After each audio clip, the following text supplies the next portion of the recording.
महर्षि पतंजलि। विज्ञान जब प्रत्येक वस्तु, विचार और तत्व का मूल्यांकन करता है तो इस प्रक्रिया में धर्म के अनेक विश्वास और सिद्धांत धाराशाही हो जाते हैं। विज्ञान भी सनातन सत्य को पकड़ने में अभी तक कामयाब नहीं हुआ है, किंतु वेदांत में उल्लेखित जिस सनातन सत्य की महिमा का वर्णन किया गया है, विज्ञान धीरे धीरे उससे सहमत होता नजर आ रहा है।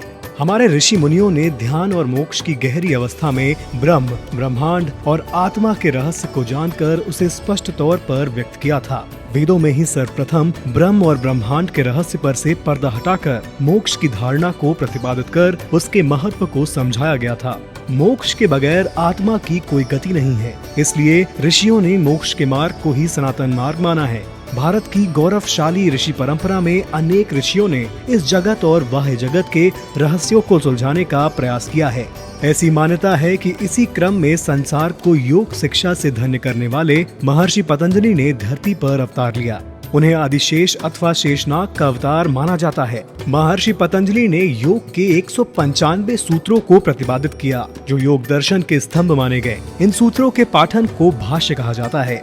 पतंजलि ही पहले और एकमात्र ऐसे व्यक्ति थे जिन्होंने योग को आस्था, अंधविश्वास और धर्म से बाहर निकालकर एक सुव्यवस्थित रूप दिया था। पतंजलि प्राचीन भारत के एक मुनि और नागों के राजा शेषनाग के अवतार थे, जिन्हें संस्कृत के अनेक महत्वपूर्ण ग्रंथों का रचयिता माना जाता है। इनमें से योग सूत्र उनकी महानतम रचना है, जो योग दर्शन का मूल ग्रंथ है। भारतीय साहित्य में पतंजलि द्वारा रचित वो मुख्य ग्रंथ मिलते हैं: योग सूत्र, अष्टाध्यायी पर भाष्य और आयुर्वेद पर ग्रंथ। पतंजलि ने अष्टाध्यायी पर अपनी टीका लिखी, जिसे महाभाष्य का नाम दिया। इनका काल 200 ईसा पूर्व माना जाता है।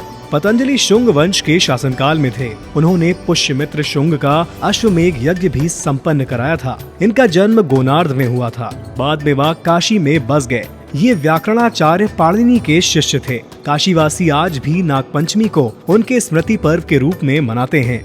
पतंजलि महान चिकित्सक थे और उन्हें ही चरक संहिता का प्रणेता माना जाता है। योग सूत्र पतंजलि का महान अवदान है। पतंजलि रसायन विद्या के विशिष्ट आचार्य थे।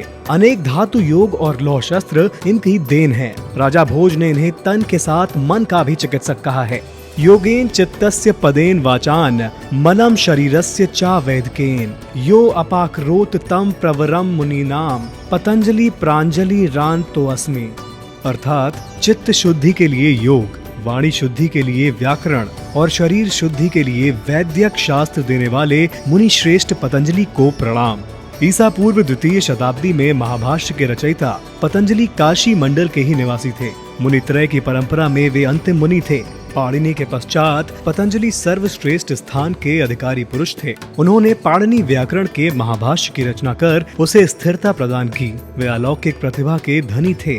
व्याकरण के अतिरिक्त अन्य शास्त्रों पर भी उनका समान रूप से अधिकार था। व्याकरण शास्त्र में उनकी बात को अंतिम प्रमाण समझा जाता था। उन्होंने अपने समय के जनजीवन का पर्याप्त निरीक्षण किया था। अतः महाभाष्य व्याकरण का ग्रंथ होने के साथ साथ तत्कालीन समाज का विश्वकोश भी है। पतंजलि ने इस ग्रंथ की रचना कर पाणिनि के व्याकरण की प्रामाणिकता कर अंतिम मुहर लगा दी। पतंजलि योग सूत्र की एक प्रारंभिक कथा के अनुसार बहुत समय पहले की बात है। सभी ऋषि मुनि भगवान विष्णु के पास पहुँचे और बोले, भगवान आपने धन्वंतरी का रूप लेकर शारीरिक रोगों के उपचार हेतु आयुर्वेद दिया, पर अभी भी पृथ्वी पर लोग काम, क्रोध और मन की वासनाओं से पीड़ित हैं। इनसे मुक्ति का मार्ग क्या है? अधिकतर लोग शारीरिक ही नहीं, मानसिक और भावनात्मक स्तर पर भी विचारों से दुखी होते हैं। भगवान आदिशेष सर्प की शैया पर लेटे हुए थे। सहस्त्र मुख वाले आदिशेष सर्प जागरूकता का प्रतीक है। भगवान विष्णु ने ऋषि मुनियों की प्रार्थना सुनकर जागरूकता स्वरूप आदिशेष को महर्षि पतंजलि के रूप में पृथ्वी पर भेज दिया। इस तरह योग का ज्ञान प्रदान करने हेतु पृथ्वी पर महर्षि पतंजलि ने अवतार लिया। भारत समन्वय परिवार का प्रयास है कि हम महर्षि पतंजलि द्वारा बताए गए योग ज्ञान से जन जन को परिचित कराएं और इस महान ज्ञान से विश्व को लाभान्वित करने के प्रयास में अपना योगदान सुनिश्चित करें।